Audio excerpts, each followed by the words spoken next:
Whoa, do we have a scandal brewing here in Italy, Naples, Campi Flegrei Volcano, after this mysterious largest ever recorded earthquake, magnitude 4.7 since the last eruption at Monte Nuovo. So what does that mean? I have two interviews for you, and it's kind of alarming what one professor says, because I reported in my last video that this earthquake has moved the coastline horizontally and then vertically. And we do have that land rise that started in 2005. And the INGV had that sudden drop and the horizontal placement in where the black line is here in that chart, and then they took it out. They took it out from their measuring data, from the official data. So this is highly criticized now by an absolutely seasoned scientist who has observed Campi Flegrei for decades in leading positions, Professor Luongo. And what he says will freak you out a little bit. But then we also have an interview just after these earthquakes. This was given from Giuseppe Luongo, who works for the INGV, very, very seasoned and good scientists. And guys, you know, this is really weird. And at the same time, we have the citizens of Pozzuoli protesting against what's happening to them. They have blocked the port. A lot is what we need to discuss. Especially, we have new evidence about the caprock layer that keeps the lid on this volcano. And how close are we really to an eruption? And especially, what kind of eruption? Because many keep saying, yeah, it's a phreatic eruption, and everyone's like, oh yeah, White Island style, yada yada yada. No. Guys, this is way more difficult and dangerous than you might think. So this is groundbreaking, I have to say. Not the right word for a volcano, but you have to hear this, because something happened at the Campi Flegrei volcano after the magnitude 4.7 earthquake was jolting everything on July 31st. You see the images behind me of the damages that have occurred. One of Italy's best known volcanologists says what happened after the earthquake should never have been dismissed. Never. And I tell you what he means by this, because the official wording from the INGV is like everything's back to normal, and it is not. Because after the strongest earthquake of this current crisis, and ever since the last known eruption, the ground did not just simply shake from the earthquake, it moved. It moved permanently. So some of these many monitoring stations that they have, and here is the graphic that the INGV did release. It's not that they're completely hiding this, but I'll explain what the problem and the scandal is. Some of these monitoring stations shifted sideways. The graphic explains it. The black arrow is the horizontal movement, and then the colors are the different height where it was vertically dropping. So you might think, is this a good thing? No, guys, it's not. Think about the caprock layer. I'll explain what that could mean with the lid, or for the lid, why dropping is not a good thing. So they shifted sideways between 1 and 3 centimeters, 1.2 inches and a little bit more. At Rione Terra, horizontal displacement was close to like 3 centimeters, and parts of the ground moved vertically down roughly 1 to 2 centimeters. So don't say, oh, this is not much. No, guys, this is significant. Professor Giuseppe Luongo says the effect was removed from the deformation record that has been released officially by the INGV, that's the Italian USGS, that monitors this dangerous volcano. So he said it was removed from the deformation record that is used to describe this current volcanic crisis, this Brady seism crisis that is going on since 2005. And he did not hold back, I tell you this. So I have to quote his exact words for you to hear. So listen to this, guys. He says, those monitoring the Brady seism, he means the INGV, are removing the ground surface effect of the highest energy earthquake, the magnitude 4.7 earthquake of July 31st, 2026. Perhaps this is because they have limited familiarity with surface effects involving ground uplift or subsidence, depending on the earthquake mechanism. So he criticizes them. He said, basically what he says, well, are you too stupid to see what's happening there? Is that the reason? He says, quote, removing this data is extremely serious, not only because it eliminates an important element needed to examine the earthquake's mechanism and energy, but also because it suggests that those responsible do not have the appropriate expertise to monitor the process that is currently underway. Boof. That's a punch. That's a punch to the current people working there at the INGV. But he's not the only one. Even scientists that currently work there, give us interviews saying, well, I'm not saying that in my official position, but I'm saying that this could be, right? I've reported about this. This is an extraordinary accusation, and boy, did he get backlash from people like, you're just an old fart, basically. What do you know? What are your recent papers about that? Guys, this is arrogant. You know, for whatever reason, they're trying to make his statement vanish. You know, you're playing Russian roulette with over 500,000 people that live in Pozzuoli in the red area, in and around Pozzuoli in the red area. And he knows that. And listen to him. He's been the most experienced guy probably they have there because he's older and he's been studying. Been in leading positions at the Vesuvius Observatory. He knows this thing. So the question tonight that we have to discuss is unavoidable. Why did they remove it? Why? Was this simply a technical decision because the INGV considered that sudden movement, like that one, how we could describe it, co-seismic disturbance that should not be included when calculating like the longer term uplift trend? Is that the reason? Or are the scientists like Luongo right that by removing this from the graph and from these data, you see the one graph, but you also see like the graphs for each station, that this is something extremely important information about the state of the crust, the caprock layer, the lid of the pressure cooker, that is disappearing from the picture. That is his accusation. And it gets worse because what he says later on, I'll tell you, really makes sense. Basically, he's saying you're not looking at what you should be looking at every day.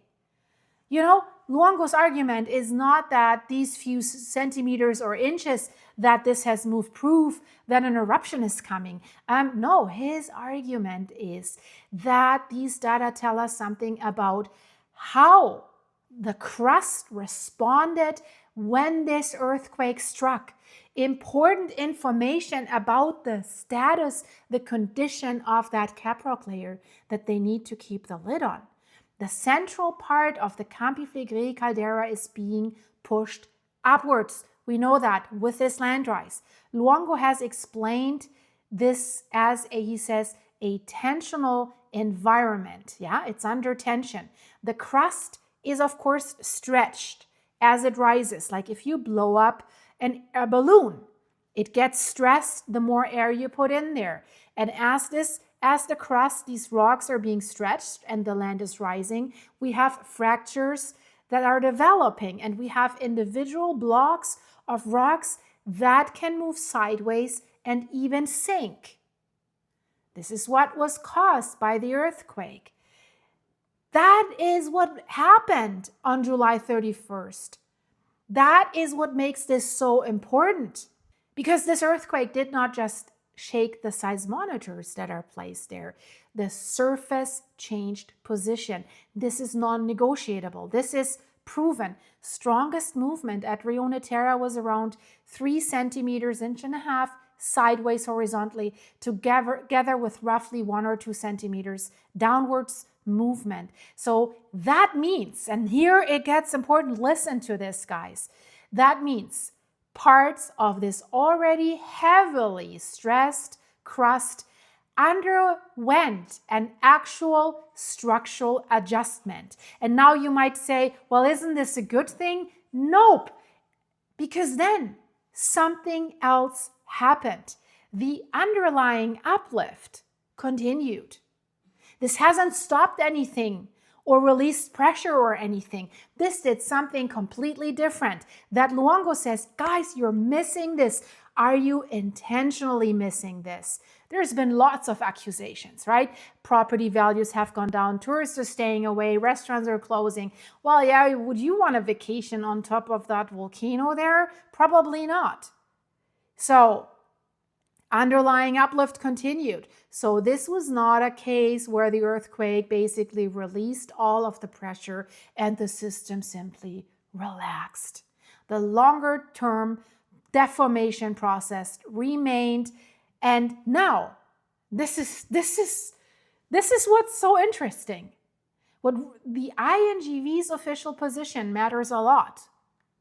Their interpretation has been what they said now, that the long-term deformation pattern, listen to this, they say, did not significantly change as a result of that sudden co-seismic movement. In other words, when they look at the underlying trend rather than the abrupt jump that was created during this earthquake, they do not see evidence that like the entire Brady seismic process suddenly entered a completely new regime. This is where this disagreement is based on. And I tell you why this disagreement is so crucial, important, and what they are missing. And once you hear the explanation, you're like, yes, why is nobody looking at that?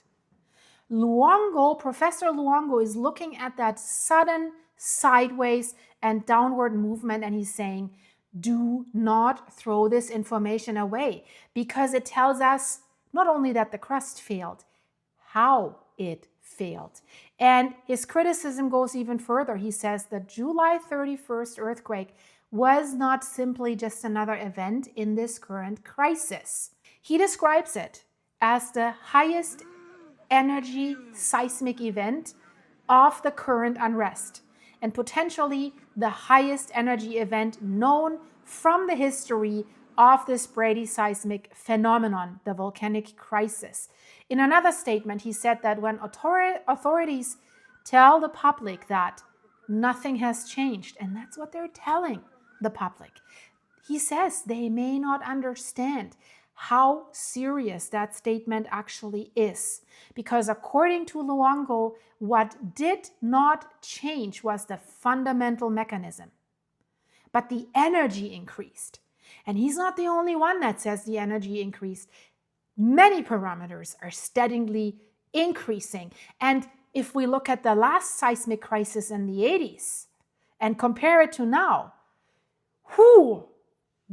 I'll do this later in this video. This will blow your mind. Luongo argues that during the 1982 till 1984 crisis, they had a Brady seismic crisis there, calculations suggested an upper expected earthquake level that was actually never reached. This time he says it was, and therefore his question is simple: have we reached the maximum? Nobody knows. And according to Luongo, nobody has adequately tested that hypothesis using all of the available data. This, I have to tell you, this gets more interesting because this controversy over a few centimeters, inches of movement opens the door to a much, much bigger question. Because another scientist, Giuseppe Luongo, has just given an interview about what could happen if this unrest continues. And some of what he says is remarkable. And I'll get back to what Professor Luongo says is what we would need from the INGV on a daily, even hourly basis. And he says they're not providing this. They're giving us weekly, monthly, and yearly bulletins, but we never know in real time what the volcano's really doing. I'll get to that. That's another key issue. I know this video is packed, guys, but this is essential. Now this interview with Giuseppe Di Natale tells us what is going on right now. So he was giving an interview about what could happen if this unrest continues, and it is continuing right now. Some of what he says is really remarkable. He begins this interview with a historical comparison with the 1538 Monte Nuovo eruption. That Monte Nuovo is this kind of volcanic-looking crater that you see here on the picture. So this quite stands out when you look at all the Campi Flegrei areas. It has basically, Campi Flegrei has experienced only one eruption in historical times, and Giuseppe Di Natale points out that before that eruption, there was a long period of uplift and earthquakes, bradyseismic crisis. He says that Monte Nuovo eruption was basically prepared by roughly 100 years of ground uplift and earthquakes. And then he makes the comparison with today. Today, the ground began rising again around 1950. Then there was another major uplift crisis between 1969 and 1972, and then another between 1982 and 1984 that probably ended with a magmatic intrusion. Since 2005, the uplift has become essentially continuous for so many years. So Di Natale says that as far as scientists know, the evolution that we see over these decades is extremely similar to the episode that preceded the eruption of Monte Nuovo in 1538.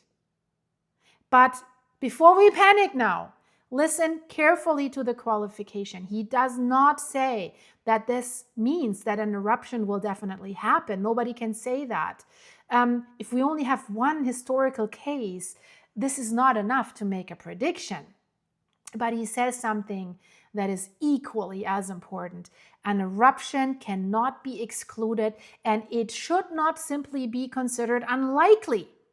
And he explains why the uplift itself is so important.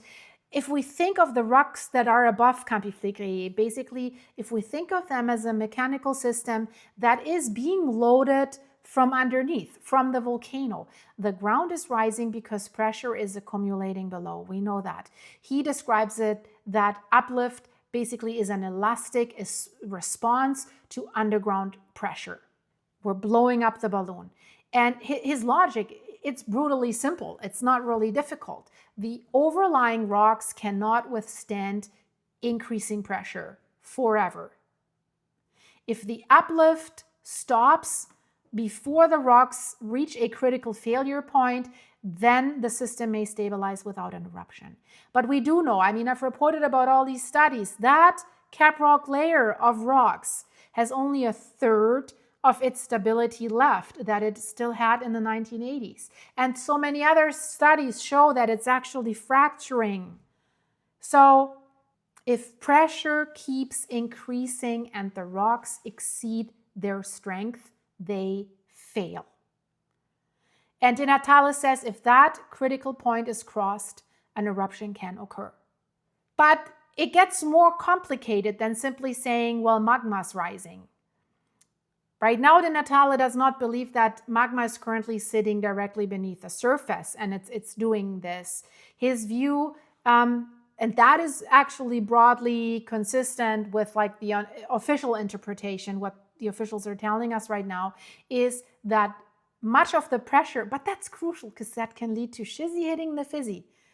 Much of the pressure that is causing the land rise today may be coming from this enormous plumbing system, this hydrothermal system that is above the deeper magma of the Campi Flegrei volcano.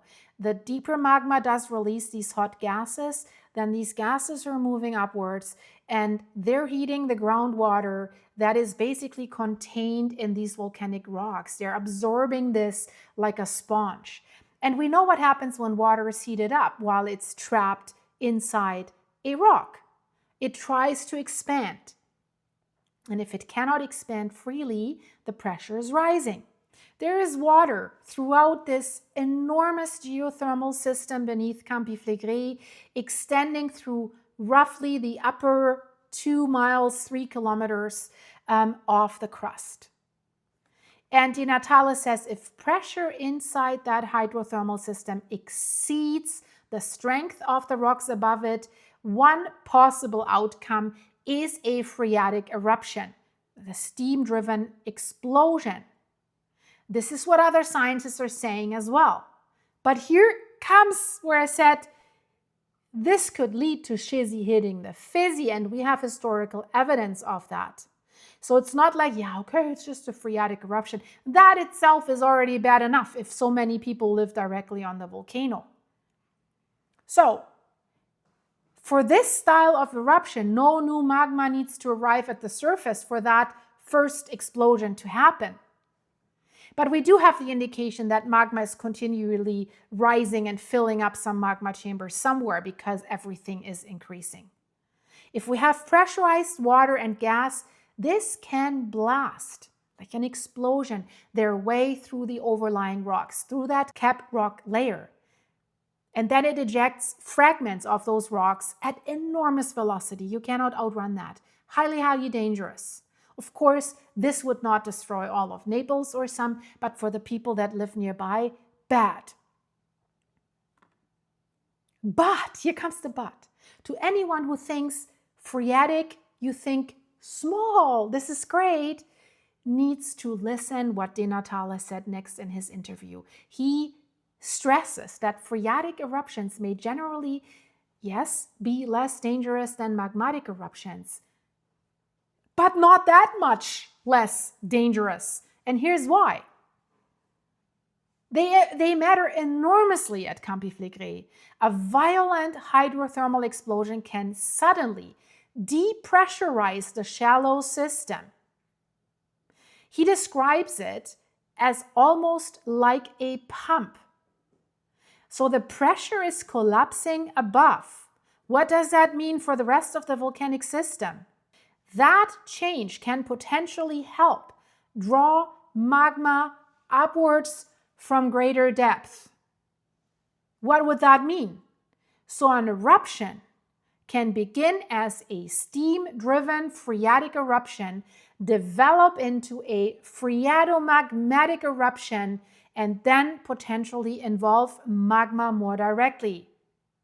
So this could lead to shizzy hit the fizzy. This could be the foreplay of the volcano.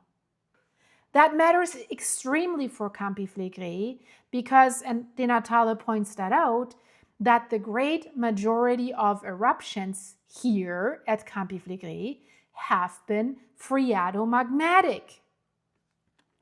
So in his words, it's therefore possible that many, perhaps almost all, began with a phreatic phase. So it's not like poof, phreatic eruption and over and out. No, this could be actually the beginning. So no, he does not believe magma is already sitting inside the shallowest layers of the caldera, but he does believe there is deep magmatic activity. And one signal that he highlights, which would be a symptom of that, is the carbon dioxide. CO2 is highly volatile, and now they're finding it everywhere in the railway tunnels, in schools, in basements, in homes. People feel dizzy. It's increasing. Why? Well, if magma is rising and then the pressure falls, carbon dioxide escapes. So he says the continuing arrival of increasing quantities of CO2 is consistent with a deep magmatic system that is continuously, and that's important, continuously being replenished by new magma. It's not some old magma that is sitting there. New magma is coming. That then releases gas as that material is moving upwards through the deeper system. Let's now, and this is so important, let's now connect that back to the earthquake, to what happened on July 31st, 2026. The concern is not that 3 centimeters, 1.5 inches of sideways movement, that means magma suddenly broke through. There's no evidence for that. I want to make that clear. The question is whether continued uplift, continued earthquakes, and repeated fracturing are gradually changing the mechanical strength of the rock sitting above that pressurized system. And we have many, many studies that actually confirm that this is the case. Remember my video where they found this fracture, this vertical fracture that is like a straw that could connect the deeper magma chamber to the surface? De Natale addresses exactly that problem. He is asked about the comparison with 1538. Before that eruption, the total historical uplift may have reached around 16 meters, so that is more than 50 feet. So since approximately the 1950s, today's uplift is only around 4.5 meters. That is roughly 15 feet. So at first glance, this sounds reassuring, and we're like, oh, so we need a few more meters. We're safe. Nope. Do not say we're nowhere near another 1538 eruption. And De Natale says you cannot make that comparison so easily. Why? Because the crust today may no longer have the same strength that it had before 1538. Think about a balloon. If you blow it up the first time, you need to blow harder to blow it up. Once you release the air and you blow it up again, try it out if you don't believe me. It's way easier because there is elasticity that was lost. So the upper 2 miles, 3 kilometers, are currently being heated up by the volcano. They are repeatedly being fractured by earthquakes. The earthquakes are getting stronger. The deep gases are migrating through them. All of these processes can change the elasticity and the mechanical resistance of the rocks. And the mechanical resistance is what keeps the lid on. So there's no reliable rule where we could say 1538 required 16 meters, therefore nothing can happen until we reach 16 meters again. The failure threshold itself may have changed. I want to make that clear. This brings us back straight to Professor Luongo. This is what is so crucial. This is the most, I say amazing, in a negative part, way of this video. That brings us back to Luongo's anger over those deleted inches, centimeters, those in the graph. Because if the crust is progressively being stressed, fractured, and mechanically altered, this is important, mechanically altered, then the way individual blocks in that crust are moving during the strongest earthquake of the crisis is not meaningless information. It may tell the scientists something about where the crust is failing and how that stress is being accommodated. This is so important. You need to know, how much longer will the lid of my pressure cooker hold? Are there failure points? Yes, this does not prove that the July 31st earthquake broke the shallow ceiling layer above the hydrothermal system. It does not prove that we now have a new magma pathway or something like that. But it does prove one thing, and that's important. It proves that during this earthquake, part of the stressed crust has moved permanently. Something has significantly changed from before the earthquake to after the earthquake in that lid. So other researchers that are studying Campi Flegrei have already described a shallow, fractured, and pressurized system where continued damage that is happening to the crust matters a lot. So this is exactly why simply saying what the INGV is saying, nothing has changed, has caused so much anger. So Luongo wants something much more specific from the monitoring authorities, and I really think he's right there. Let me know in the comments what you think about the following, what he is demanding from them. He says the public should be given 2 critical pieces of information every day. He says, first, the current velocity of ground uplift. Right now, we get a weekly bulletin that says it's around 1 centimeter plus 0.3 plus minus, right? And then a monthly says that again. He says, because it's so crucial, because from one day to the next, from 1 hour to the other, if that velocity begins increasing, and it has done so in the past, he considers that more dangerous. Of course, why is it increasing? It always has to have a reason. So, of course, also it's important to know if it remains stable or if it even decreases. That provides greater reassurance, I would say. People are frightened right now.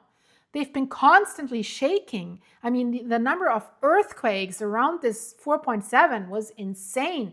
Many in the higher magnitudes, 3 something. Higher magnitudes because this is a volcano, guys. And then second, he says, the scientists need to determine where the force is that is producing the deformation. Where is the location? You need to know that. So he says, if the pressure source remains deep, he says that is more reassuring in terms of evolution towards an eruption. But if that source begins migrating towards the surface, the situation becomes more concerning. We do have studies that confirm smaller magma chambers at a shallow depth between 3.9 and 4 kilometers. Some older ones say 8 kilometers. That's shallow. He makes clear, increasingly shallow pressure can fracture increasingly shallow rocks. And if those fractures reach the surface, while magma or strongly pressurized fluids are moving upwards, the hazard changes. Makes sense. Does that make sense? So Luongo's argument is therefore not simply, he's not saying publish another weekly bulletin. His argument is, and that's important, tell people how quickly the ground is moving right now. Why not having a website with the current data? Like a chart that you have for stock market prices, right? Like a 1-minute bar chart. And he says, tell people where the pressure source is now, right now. And tell them whether either of those parameters are changing. Tell them in real time. Because, and this is so important, he says, because people are living directly above this system. And more importantly, he also says some of them are living inside buildings that were never ever designed for repeated shallow earthquakes of this strength. This is where the scientific debate becomes a human one. I mean, Di Natale was asked how many homes, schools, public buildings could collapse during another strong earthquake. And his answer was disturbing, in my opinion, for an entirely different reason. So listen to this. He thinks we simply do not know. He says one of the first things that should have happened was a comprehensive vulnerability assessment of the building stock, the whole building stock, right? He says he wrote to the prefects about this already in 2023. I have reported about this many, many times. He's really trying hard. And he's not convinced that even public buildings and schools have been comprehensively assessed. And he says private buildings certainly have not been checked building by building. And that becomes particularly important because these earthquakes are extremely shallow.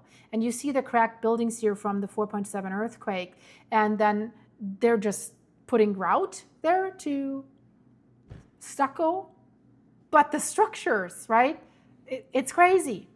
So, and he stresses, and that's important. It's particularly important here because these earthquakes are extremely shallow. Moderate magnitude. For California, 4.7 is still moderate, right? But moderate magnitude, shallow moderate magnitude does not automatically mean moderate damage when the source is only a few miles beneath this densely built city with so many vulnerable old buildings. So historical evidence shows that this area allows for events, earthquakes approaching magnitude 5. And we do know what the Minister of Civil Protection said. If we see a magnitude 5, we're counting the unalived, how we have to say on YouTube. It's stupid. So Professor Luongo has warned about all this even before the magnitude 4.7 earthquake. Now the earthquake happened. And he says stronger housing is no longer optional. And he says the macabre answer that they received last year from the civil protection, that they would go and count if a stronger earthquake would happen. His answer is that buildings may be damaged, but if they are properly strengthened, they must remain standing. That's the goal. Because that also blocks evacuation routes, collapsed buildings and blocked roads. And the people that are living there, I told you, they're increasingly furious. One resident, I found the post, addressed the mayor of Pozzuoli and the president of the Campania region directly. So she wrote that officials continue to say everything is under control and that necessary measures have been implemented in record time. We know that authorities are always patting themselves on the backs.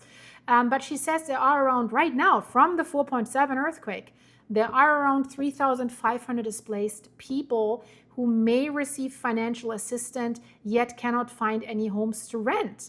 And when homes are available, landlords, that's what they do.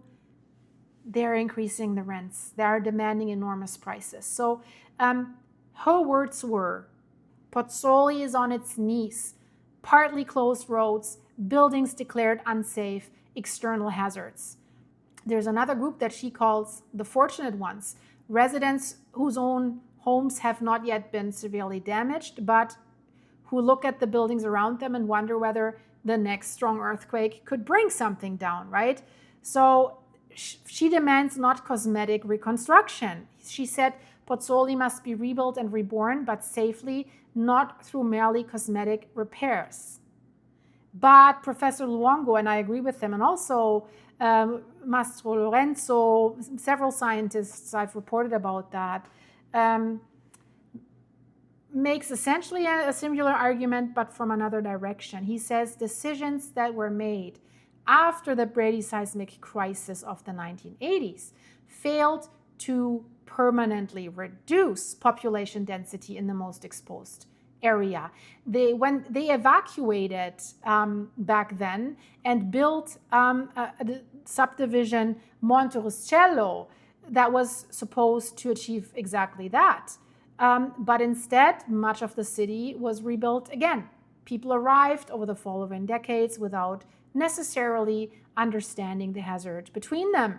So these beautiful buildings were occupied once more, and now 40 years later, some of these buildings are again exposed to repeated strong shaking. Di Natale goes even further when discussing the long-term population problem, and that is really depressing. That is sad and depressing and frightening, absolutely frightening. He says, current emergency planning anticipates the potential evacuation of roughly 500,000 people within a matter of days from the red zone. But he says, the fundamental weakness of that concept is that it depends upon scientists being able to say with sufficient certainty an eruption is about to happen. But especially with phreatic eruptions, they just happen. You can't forecast them. There are no signs. Volcanology as a whole cannot give that certainty. Pozzuoli has already lived through that problem. That's Rione Terra. Part of Pozzuoli was evacuated in 1970. And then, no eruption followed. Around 40,000 residents were moved during the 1980 crisis. And again, no eruption followed. So today, the decision would be, or is, exponentially larger with more people living there. So, and here it's where it gets depressing, because Di Natale gives a striking hypothetical example. So he was asked, imagine scientists believe there were a 10% chance of an eruption within the next month. If 500,000 lives could be exposed, Di Natale says even 10% could be too high to tolerate. But he also says, and that's depressing, but that simultaneously means there would be a 90% probability that the eruption would not occur within that period. So which politician has the balls to evacuate 500,000 people under those conditions? Is that why they want to keep people calm? because basically you can't do anything. And once you evacuate those people, the plans are that they move them all over Italy. When do they come back? After 1 month, after 6 months? What if the ground then is still rising? What if the earthquakes still continue? Who signs the order telling 500,000 people the danger has passed? Go home. That's equally as difficult, right? So that's why Di Natale has proposed something politically explosive, but scientifically understandable. And I'm telling you what he proposes. Let me know in the comments if you agree with that. He says, reduce the permanent resident population in the highest risk areas before a crisis reaches that point. Slowly, do not give out new permits. Do not build new homes. Slowly move them out, right? And he says not the tourists can leave. Yeah, still, right? If a phreatic eruption occurs, you can't. But the real difficulty basically is the enormous resident population that is sleeping basically every night inside the caldera. I mean, look at that image that they're building right there on top of it. So, of course, he discusses economic incentives, special economic zones, and voluntary relocation towards other parts of Campania and southern Italy rather than waiting for like an emergency evacuation that could become what he calls a biblical scale exodus. And he says, even if an eruption eventually does occur, he says the most plausible scenario is not some Hollywood super eruption. But that does not make Campi Flegrei harmless. We got to make that clear. The danger for Campi Flegrei partly comes from the fact that it's simply not like a cone volcano like Vesuvius with one obvious summit vent, or like Etna, where we kind of know the area where the eruption will come from. Because here at Campi Flegrei, technically an eruptive vent could open in different places around the caldera, including within several miles of Pozzuoli. So that puts different areas at a higher risk.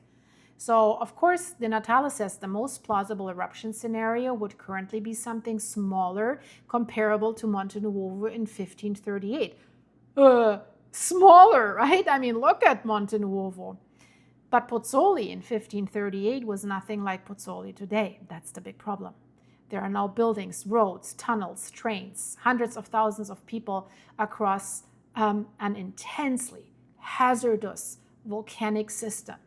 So he says, and that's important, even a comparatively small eruption could create an enormous emergency. So that's why he talks about progressive evacuation. So instead of pretending that scientists can always predict an eruption days in advance, because all their evacuation systems that they came up with is based on 72 hours, that they know 72 hours ahead that this thing is erupting.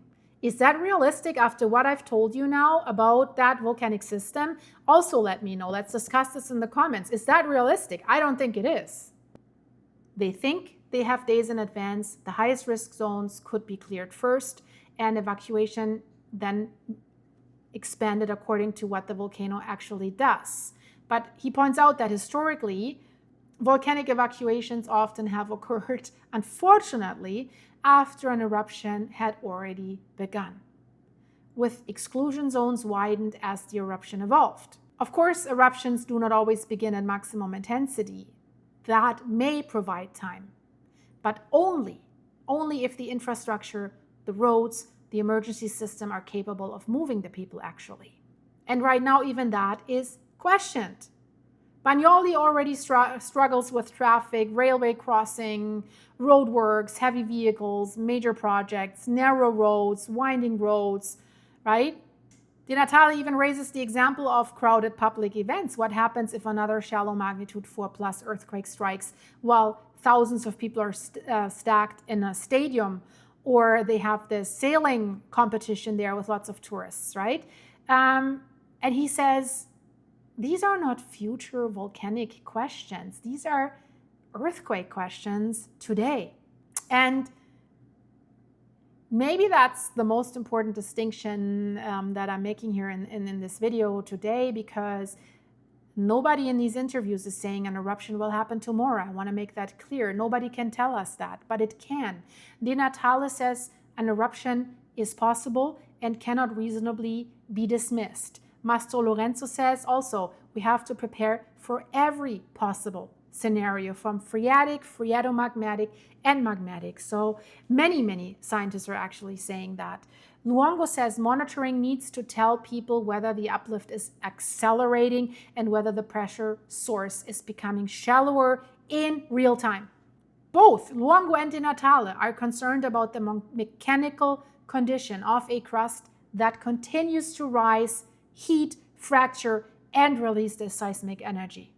And beneath that crust, Di Natale places the main magma reservoir much deeper than some other studies at approximately 7.5 to 8 kilometers, roughly 5 miles. But he also warns against treating like every supposed image of magma at 4 or 5 kilometers as an established fact. So he's hinting at the studies. Let's talk about the earthquakes for a moment. Most local earthquakes occur within roughly the upper 3 kilometers. The last swarm, they were so shallow, like 1 kilometer, 0.8 miles. Meaning, passive seismic tomography has its greatest reliability there. But what scientists can see clearly is that those upper kilometers are changing. They're heating up, they're fracturing, and their physical properties are evolving. And that means no one knows with certainty how much additional stress these rocks can withstand. That's why this earthquake that just happened, the 4.7, is an important, I wouldn't say milestone, but it is. Doesn't prove an eruption has begun. Doesn't mean magma's racing to the surface, we don't know, but Campi Flegrei has produced its strongest earthquake of this crisis. Pieces of the crust have shifted sideways and down. The deeper deformation process has continued. And one of Italy's most experienced volcanologists is asking why that information, guys, was effectively removed when authorities tell the public that nothing has changed. Explain that to me. I'm fully with Luongo here. So the question, I think, is no longer simple either. Is the ground still rising? That's not the question. The question is, what condition is the crust in after decades now of uplift, heating, and repeated fracturing? And how close is that crust to the next failure? Because Di Natale says we don't know whether today's rocks can withstand anything close to what they could withstand in 1538. So that could put us much closer to a potential eruption. Could come earlier than compared to the amount of time that it needed in 1538. Makes sense, right? 1538 needed to blow up the balloon for the first time. Now it is weakened. Now we blow it up the second time. We also don't know what Luongo says is whether that 4.7 is the largest earthquake that this crisis can or will produce. And then he says something that is so important. He says, and the people living above it, above all this that is going on, are asking something even more basic. If another strong earthquake happens tonight, are the buildings that we're in and around us actually safe? That question does not need an eruption to become urgent, and it is urgent, and we kind of know the answer. We know the answer. And that's what makes this so sad and so shocking. I have no voice left, guys. This was my update. I have found out way more, but in another video, guys. I hope you watched this till the end. Let me know if you found that interesting. I'll see you very, very soon. Check out this video here. This is crazy. Bye-bye.